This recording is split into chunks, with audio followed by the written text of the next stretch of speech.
बाइसरन पहलगांव में हुए आतंकी हमले का जवाब जब भारतीय सेना और वायुसेना ने मिलकर दिया तो एक ऐसी शौर्य गाथा लिखी गई जो भारत के इतिहास के स्वर्णिम इतिहास में दर्ज हो गई। महज चंद घंटों की सैन्य कार्रवाई में पाकिस्तान को घुटने टेकने पर मजबूर कर दिया। न केवल उनके आतंकी ठिकानों को ध्वस्त किया, जबकि पाकिस्तान ने दुस्साहस किया तो उनके सैन्य ठिकाने और वायुसेना के 11 एयरबेस को भी भारतीय वायुसेना और सेना ने मिलकर निशाना बनाया। 6 और 7 तारीख की वो मध्यरात्रि थी जब भारतीय सेना ने ऑपरेशन सिंदूर को पहलगांव आतंकी हमले के बदले के रूप में अंजाम दिया था। 1 साल पूरा हो जाने के बाद किस तरीके से वो शौर्य गाथा आज भी याद रखी जाती है, इस पर बातचीत करने के लिए जम्मू कश्मीर के पूर्व डीजीपी एसपी वैस साहब हमारे साथ मौजूद हैं। सर, बहुत बहुत शुक्रिया समय देने का आपका। सर, 1 साल पूरा हो चुका है ऑपरेशन सिंदूर को, जो शौर्य गाथा भारतीय सेना और वायुसेना ने मिलकर 6 और 7 तारीख की मध्यरात्रि को लिखा था ऑपरेशन सिंदूर के नाम पर, क्योंकि बाइसरन में जो आतंकी हमला हुआ था जिसमें 26 निर्दोष लोगों को उनकी पहचान पूछकर, उनके धर्म को पूछकर उनकी हत्या की गई थी, जिसका बदला भारतीय सेना ने लिया। वो शौर्य गाथा आज भी किस तरीके से याद की जाती है? मैं समझता हूँ भारत की हिस्ट्री में एक इस तरह का जो प्रिसीजन अटैक और डीप अंदर पाकिस्तान में जो कहा जाता है ना, अंदर घुस के मारेंगे, अब प्रिसाइज बिना कोलैटरल डैमेज के, इस तरह का ऑपरेशन कभी भी नहीं हुआ। और ये एग्जाम्पल है पूरी दुनिया के लिए। ये मैं नहीं कह रहा, ये जो इंटरनेशनल डिफेंस एक्सपर्ट्स हैं, जो वॉर्स को मॉनिटर करते हैं, उस पर कमेंट करते हैं, ये उनका कहना है कि भारत ने मात्र 23 मिनट में पाकिस्तान को घुटनों पे लाया। और उस दिन से भारत का जो आर्म्ड फोर्सेस का और भारत का जो शौर्य है वो दुनिया ने रिकॉग्नाइज किया, और भारत का ग्लोबल स्टेचर जो है वो बढ़ गया। तो आर्म्ड फोर्सेस को जो हमारे प्रधानमंत्री जी ने फ्री हैंड दिया, अब पॉलिटिकल बैकिंग दी कि आपको फ्री हैंड है, आप जो ठीक समझते हैं करिए, और किस तरह से भारत के अंदर बनाई हुई टेक्नोलॉजी का इस्तेमाल किया गया, दैट इज वेरी इंपॉर्टेंट। दूसरा, जो 9 टेरर कैंप थे, अब पहले भारत ने बाइसरन का जो बदला लेना था पहलगाम का, उन 9 ठिकानों को उड़ाया, जिसमें लश्कर का हेडक्वार्टर, भावलपुर जो जैश का हेडक्वार्टर, मुरीद के लश्कर का हेडक्वार्टर और हिजबुल मुजाहिदीन का हेडक्वार्टर भी इंक्लूडेड था। और उन 9 ठिकानों को उड़ाने के बाद पाकिस्तान के लिए भारत में कोई टेरर कैंप्स तो यहाँ चलते नहीं, उनके लिए कोई टारगेट यहाँ था नहीं, लेकिन उन्होंने हमारे सिविलियन ठिकानों पर और फौज के ठिकानों पर हमला किया। तो उसका जवाब देते हुए भारत ने जिस तरह से 11 एयर बेसिस को उड़ाया, जिसमें उनके बहुत महत्वपूर्ण नूर खान एयर बेस था, जहाँ even it is sad nuclear assets थे, अमेरिकन एसेट्स थे। तो प्रिसीजन अटैक, और पाकिस्तान के पास जब भारत की ब्रह्मोस बरसी, उसके पास जवाब ही नहीं था, वो निस्ब जैसे आदमी निवस्तर हो जाता है, ये हालत हो गई। तो मैं समझता हूँ वो भारत की हिस्ट्री में, इंडिपेंडेंट इंडिया की हिस्ट्री में इस तरह का precision attack, technology based attack कभी भी देखने को नहीं मिला। और सबसे बड़ी बात कि कोई भी जगह हमारे टारगेट से दूर नहीं है, ये मैसेज जाना बहुत जरूरी था। तीसरा, न्यूक्लियर ब्लफ जो पाकिस्तान का था, जो हमेशा हर बार ब्लैकमेल करता है पाकिस्तान न्यूक्लियर करके पूरी दुनिया को, उसको कॉल ऑफ करना बहुत जरूरी था। और भारत के प्रधानमंत्री जी ने जो ये जो इंडस वाटर ट्रेटी को अवेंस में रखा, मैं समझता हूँ ये इवन ऑपरेशन सिंदूर से बड़ा फैसला था, बहुत बड़ी सर्जिकल स्ट्राइक थी।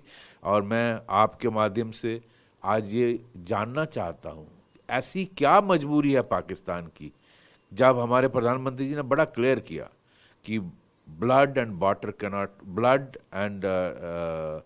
Cannot flow together, terror and talks cannot go together, trade and talks cannot go together. So हम जो ऑपरेशन सिंदूर के समय से जब हमने ये इंडस वाटर ट्रेटी को अवेंस में रखा, तो पानी का भाव जो एक्सेस वाटर जाता था उसको रोका गया। अब वो जो पानी है, पाकिस्तान प्यास से मर रहा है, और जब पानी नहीं जाता तो वहाँ फसल भी नहीं होगी, तो वहाँ खाना भी नहीं मिलेगा। तो भूखे और प्यासे रहने के लिए ऐसी क्या मजबूरी है कि वो टेरर नहीं बंद कर सकते? ये क्या किस मानसिकता से निकलता है? क्या ये नफरत की मानसिकता से निकला? ये पाकिस्तान के लोगों को, ये मेरा सवाल है, उनको अपने हुक्मरानों से पूछना चाहिए, जो उनके असली हुक्मरान है, उनकी फौज, आसिम मुनीर और उनके जनरल्स, कि ऐसी क्या मजबूरी है कि वो भारत को ब्लीड करने से रुक बाज नहीं आते? ऐसी क्या मजबूरी है कि भूखे प्यासे मरने के लिए तैयार हैं लेकिन टेररिज्म को बंद करने के लिए तैयार नहीं है? तो ये वहाँ की जनता को, अपने हुक्मरानों से पूछना चाहिए और दुनिया को देखना चाहिए कि पाकिस्तान किस तरह से क्या सफर करने के लिए तैयार है लेकिन टेररिज्म को बंद करें। ये क्या नफरत है, ये क्या मानसिकता है जो दुनिया को समझनी चाहिए। सर, अभी हम देख रहे हैं चाहे यूएस और ईरान के बीच में जैसे कॉन्फ्लिक्ट हुआ, रशिया और यूक्रेन का पिछले 3-3.5 साल से यूक्रेन युद्ध चल रहा है। यानी कि युद्ध को स्टार्ट करना आसान होता है लेकिन उसको कंट्रोल करना बेहद ज़्यादा मुश्किल होता है, और भारत की ये सबसे बड़ी स्ट्रेटेजी थी कि एक कंट्रोल वॉरफेयर में जो हमने बदला लेना था वो लिया।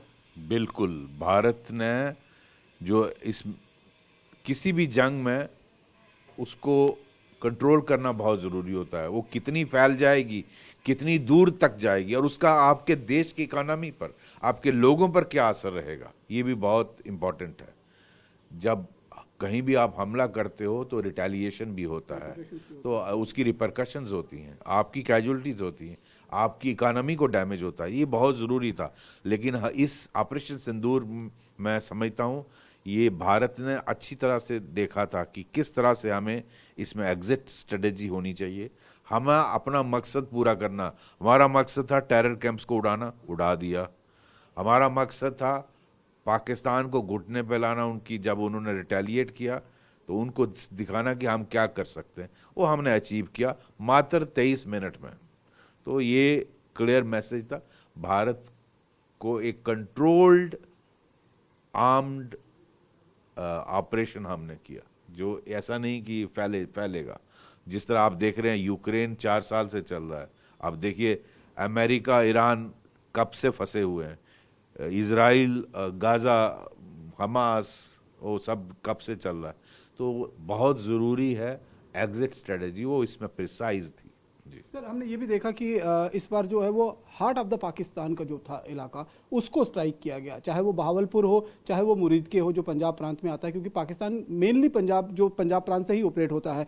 तो उन एरियो को टारगेट कर कर बहावलपुर और जैश और लश्कर के जो हेडक्वार्टर्स थे उनको टारगेट करके एक क्लियर कट मैसेज दिया गया कि अब ज़्यादा बर्दाश्त जो है वो भारत इन चीज़ों को नहीं करेगा। जी, ये वो जगह हैं जहां पाकिस्तान ने कभी सोचा भी नहीं था सपने में कि भारत वहां हमला करेगा।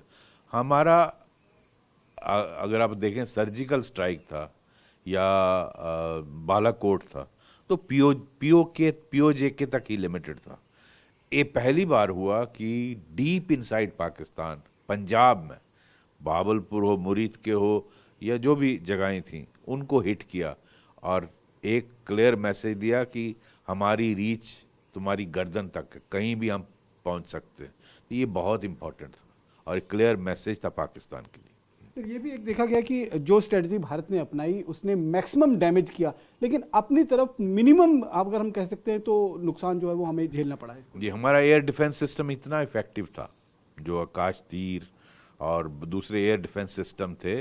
पाकिस्तान ने हालांकि जब हमने टेरर कैंप्स को उड़ाया तो उन्होंने हमारे सिविलियन एरिया पर हमला किया ड्रोन से और मिसाइल से, लेकिन उनको न्यूट्रलाइज करने में 99% हमारी जो आयरन डोम था उसने उसको निष्फल किया। लेकिन हमारा 1-2 जगह पर नुकसान हुआ, वो मैं यहाँ मेंशन करना चाहता हूँ। जो रजौरी में हमने एडीसी मिस्टर थापा को लूज किया बिकॉज वहाँ कोई डेब्रिस में गिरा था। इस तरह के छोटे मोटे नुकसान होते हैं इतने बड़े युद्ध में, लेकिन बाय एंड लार्ज 99.9% हमारा एयर डिफेंस सिस्टम बहुत इफेक्टिव था। अब पाकिस्तान कुछ भी नहीं कर पाया भारत। और ये भी बताता है कि कहीं ना कहीं भारत जिस तरीके से इंडिजीनियस अपने वेपन्स का इस्तेमाल उन्होंने किया, एक लंबी तैयारी, सालों की तैयारी जो थी वो इसके पीछे थी। बिल्कुल सही। आत्मनिर्भर भारत जो प्रोग्राम था हमारे भारत के प्रधानमंत्री जी का और डिफेंस मिनिस्टर साहब का, उस पे बहुत सारे, आई थिंक आज 65% जो आर्म्स हैं वो इंटरनली भारत प्रोड्यूस करता है। और एक आकाश तीर, आकाश जो हमारा एयर डिफेंस सिस्टम है, ये डीआरडीओ हमारी अपनी अंदर यहाँ तैयार की जाती है और इतनी इफेक्टिव रही कि आज देख रहे हैं आप किस तरह से इवन इजराइल मार खा रहा है। उनका जो क्या उसको गोल्डन डोम बोलते हैं, क्या बोलते हैं, आयरन डोम जो है वो उसको ईरान पेनिट्रेट ब्रीच कर रहा है। और आप देखिए अमेरिका के जो एयर बेसिस थे जो गल्फ कंट्री में, उन पे ईरान हिट कर रहा है। तो भारत का कितना इफेक्टिव है ये मैं समझता हूँ बहुत बड़ी अचीवमेंट है। इंटरनल टेक्नोलॉजिकल प्रोडक्शन जो है वो भारत के अंदर पैदा की, ताकि हम आप किसी पर निर्भर नहीं हो। तो ये बहुत बड़ी इस सरकार की अचीवमेंट है। जब हम ये देखते हैं कि इस तरीके का कोई बड़ा ऑपरेशन करना होता है तो कहीं ना कहीं पॉलिटिकल विल पावर बहुत ज़्यादा इंपॉर्टेंस हो जाती है, और देश की सरकार ने बताया कि हाँ, भारतीय सेना के पीछे पॉलिटिकल विल पावर है और भारत की सरकार पूरी तरीके से खड़ी है। बिल्कुल दिखाया, और प्रधानमंत्री जी का निर्देश बिल्कुल क्लियर था। और सिर्फ उन्होंने अपने लोगों को नहीं, अपोजिशन को साथ लिया। आपने देखा किस तरह से इंटरनेशनल लेवल पे डिप्लोमेटिक एफर्ट की गई, जॉइंट पार्टी डेलीगेशंस भेजी गई जिसमें अपोजिशन लीडर्स भी थे। शशि थरूर कांग्रेस के लीडर हैं, वो लीड कर रहे थे एक ग्रुप को। इस तरह के बहुत सारे, तो ओवैसी थे जो जनरली गवर्नमेंट के क्रिटिकल होते हैं, लेकिन उन्होंने पार्टी इसका नेतृत्व किया और इस तरह के सभी ऑल पार्टीज को साथ ऑन बोर्ड लिया। तो ऑल नेशन अप्रोच इसमें थी। तो मैं समझता हूँ ये भारत प्रेजेंट सरकार की बहुत बड़ी कामयाबी थी। और पॉलिटिकल विल बहुत जरूरी। आई विश ये पॉलिटिकल विल मुंबई अटैक के वक्त भी होती, तो कितना अच्छा था। आप दिखाते कि आप आर्म्ड फोर्सेस हमेशा तैयार थी, लेकिन पॉलिटिकल विल नहीं होती थी। जी फिर एक आखिरी सवाल कि अभी देश के चाहे रक्षा मंत्री हो, चाहे गृह मंत्री हो, चाहे देश के प्रधानमंत्री हो, उन्होंने स्पष्ट कह दिया है कि ऑपरेशन सिंदूर अभी थमा नहीं है, ये जारी है। सिर्फ बीच में एक पॉज जो है वो लिया गया है। अगर पाकिस्तान इस तरीके की दोबारा कोई हरकत करता है तो उसे फिर इससे बढ़कर जो है वो हम जो है उसको सबक सिखाएंगे। और भारतीय सेना अध्यक्ष भी इस बात को लेकर कह चुके हैं कि भारतीय सेना अब जो करेगी वो ऑपरेशन सिंदूर से आगे की कहानी जो है वो लिखी जाएगी। ये कितना बड़ा मैसेजिंग है पाकिस्तान के लिए? बहुत बड़ा मैसेजिंग है। और मैं समझता हूँ प्रधानमंत्री जी ने और डिफेंस मिनिस्टर साहब ने और होम मिनिस्टर साहब ने बहुत क्लियर कर दिया है कि ऑपरेशन सिंदूर ऑन है, सिर्फ पाज हुआ है, खत्म नहीं, बंद नहीं किया है। तो आप आतंक को बंद करिए, हम पानी देंगे। आप आतंक को, यहाँ का खून बहाना बंद करिए, हम आपको पानी देंगे। पानी नहीं मिलेगा तो प्यास से भी मरोगे और खाने से भी मरोगे।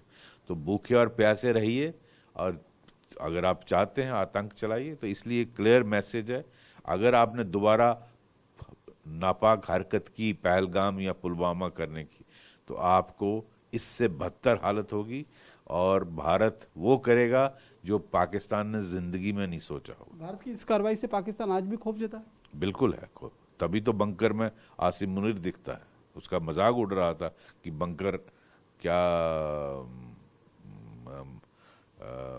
पंजाब की कोई क्या चीफ मिनिस्टर है वो, उसका बंकर में घुसा होता है। तो नेचुरली ये जो पाकिस्तान में दिखाता है कि कितना खौफ है। अगर आपको याद होगा, उनके राष्ट्रपति ने ऑपरेशन सिंदूर के बाद आसिफ जरदारी ने कहा था कि मुझे आर्मी चीफ ने कहा कि आप बंकर में रहिए। तो ये था खौफ ऑपरेशन सिंदूर का। बहुत बहुत शुक्रिया हमसे बातचीत करने के लिए। तो ये थे जम्मू कश्मीर के पूर्व डीजीपी एसपी वैद साहब, जिन्होंने साफ तौर पर कहा कि भारतीय सेना और वायुसेना ने मिलकर ऑपरेशन सिंदूर के तहत जो शौर्य गाथा लिखी थी वो निश्चित रूप में स्वर्णिम अक्षरों के अंदर, इतिहास के अंदर लिखी जाएगी। और उस ऑपरेशन सिंदूर को लेकर पाकिस्तान में आज भी खौफ उसी तरीके का पसरा हुआ है। कैमरा पर्सन अनूप के साथ रमन सैनी, TV9 भारतवर्ष, जम्मू।